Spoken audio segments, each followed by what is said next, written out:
They had 46 sessions and laid down foundations by establishing 15 subcommittees who will oversee the work of the government. When MPs return to the work in 6 weeks' time, they have a huge task ahead, which include passing legislations which the government will table as soon as they get back to their work. With regards to the security, our forces and AMISOM are making huge progress, and capture of Kismayo, Merka, Johar, Wanlaweyn, Baidawa give us hope that Al-Shabaab is defeated. However, the threats remain the same as they still continue to carry out suicide bomb, roadside bomb, and targeted assassinations and guerrilla urban warfare tactics. In Mogadishu, we have successfully removed 60 checkpoints, and the city is now safer than before. Movement of goods and people are easier than in last 20 years, more easier than it used to be in the last 20 years. One of our main challenges is to build our security forces, who are now doing good job compared to previously. This is an area we would need the international community's help and assistance. Lack of discipline, limited capacity in command and control, and above all, the arms embargo, the United Nations Security Council arms embargo that was in place on Somalia for 22 years, among the many obstacles that we're facing to build a credible, disciplined, and professional security forces. We have embarked a new initiative of stabilizing the whole country and set up a task force on stabilization, reconciliation, and recovery of newly recovered area, in order for the government to make difference to the lives of the people in all regions, so that the people can see the peace dividend as a reality. In our endeavor, strict public finance management rules were put in place. A regular budget has been placed into the parliament, and the parliament approved that budget for the first time in 20 years. Somalia has a functioning budget now in place. We would also like to begin voluntary repatriation of Somali refugees in neighboring countries, as well as resettlement of IDPs in their areas of regional habitat, provided we succeed to prepare the ground for the returnees. We have seen an increase of people coming back to the country voluntarily. December 26 to January 5, almost 10 days, more than 6,000 people returned to Mogadishu alone through the Mogadishu International Airport. Let alone the many thousands that are coming through land, and already the signs of returnees are visible in Kismayo, in Baidawa, and in many other places. An average of 1,000 people returning through airplanes, those who can afford to buy tickets, is a significant indicator of how our people are willing to come back.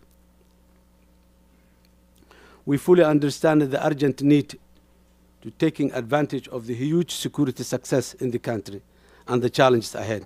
We have created the environment that is conducive for Somalis to return to their country, and as a result, we have seen people building and renovating their houses, business premises, particularly in Mogadishu, Lido, Jazeera beaches, and most of the hotels in Mogadishu are full of returnees.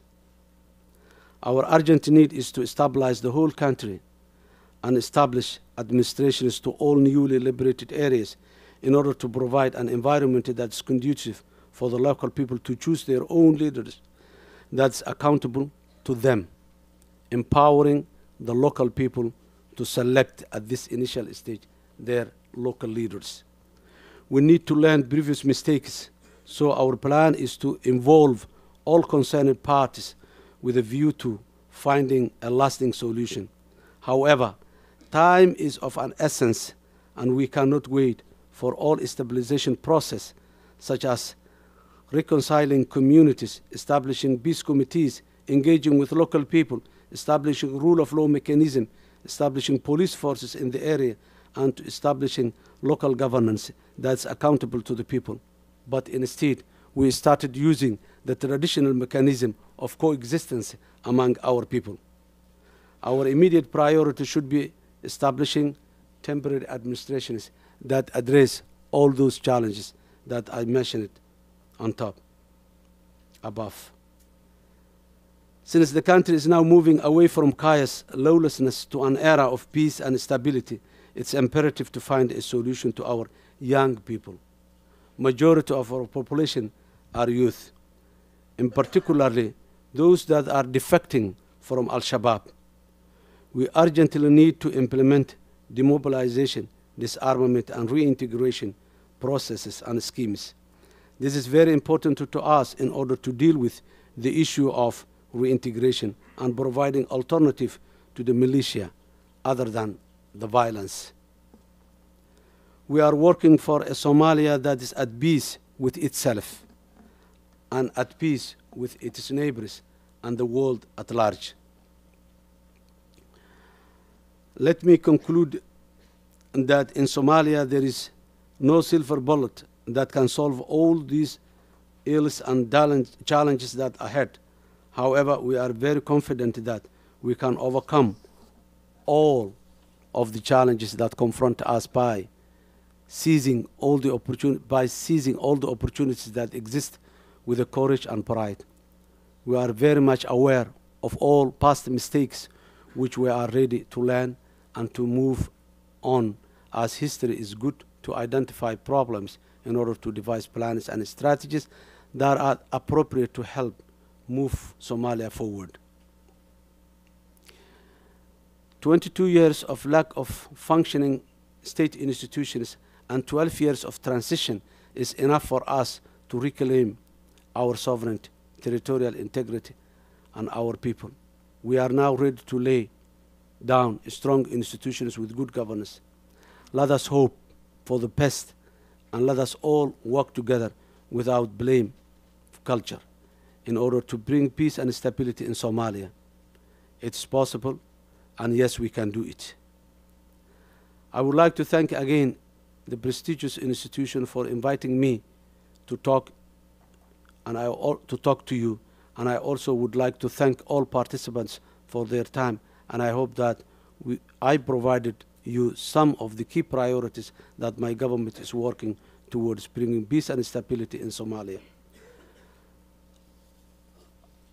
Last but not the least, today, as my colleague Jennifer has informed you, the United States government have formally recognized Somalia as a government that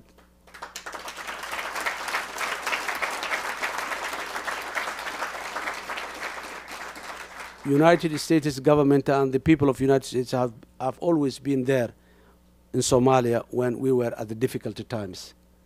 Today, if you go to Somalia, in many parts you will see the signs and the symbols of this old relationship. The schools that were built by the Peace Corps in early 60s are still functioning in Somalia. Major other infrastructure that was built by the United States government is still visible in Somalia and in different parts of it, including major ports, major seaports and airports that the people of Somalia using today. As a natural way in the relationship among nations, always there are ups and downs. But the most important element that I would like to raise today is when the United States government and people stand beside Somalia in the most difficult days. A day where 300,000 Somalis died for starvation. A day was the rest of Somalis were in risk of extinction.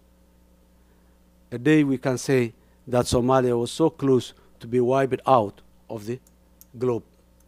That was the time, and that was indeed is the real relationship and the real friendship. American boys and girls in uniform have sacrificed their lives to save Somali lives.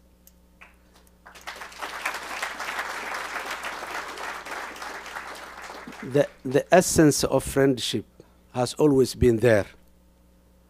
But there are always, we have in our society difficult people who were not always happy with good things, as we have today, the Shabaab, who are not happy with good things.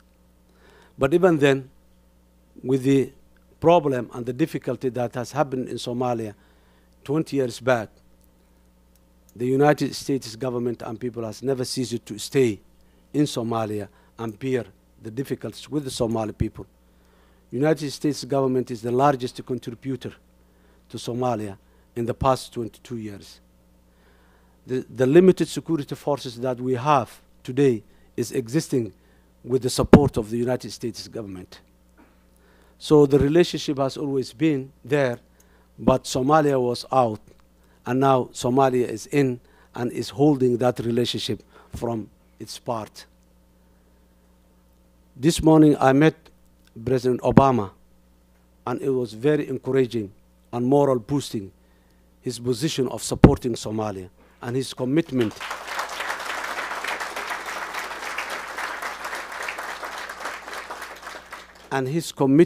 to see Somalia standing its own feet again as an active member of the world communities. This afternoon we signed an agreement and renewment of the relationship based on United States government recognizing the Somali government after almost 2 decades. If we all remember President George Bush Sr. in the early 90s when he was sending troops there, in his statement he said, Somalia ceased to exist as a state. Today, President Obama said, Somalia exists as a state. And on that great occasion, I said to him, and I said to the Secretary of State today, and I would like to say to you, thank you, America.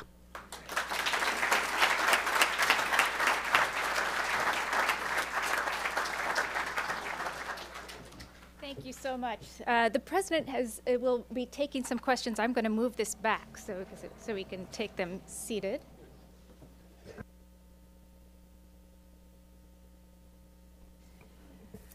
Mr. President, thank you so much.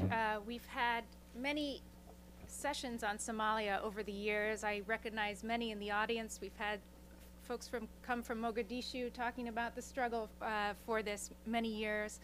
As we were talking before this, it's a shame that Senator Feingold, who put so much effort into Somalia over the many years, is not here today, and that Congressman Donald Payne is not here to be with us today. And I know both of those have been such champions, even when Somalia was not high on the policy agenda. Let's open for some questions. I maybe want to ask first, since the formal recognition and the new partnership means there's big new opportunities for partnership and kind of opens the way for different kind of assistance.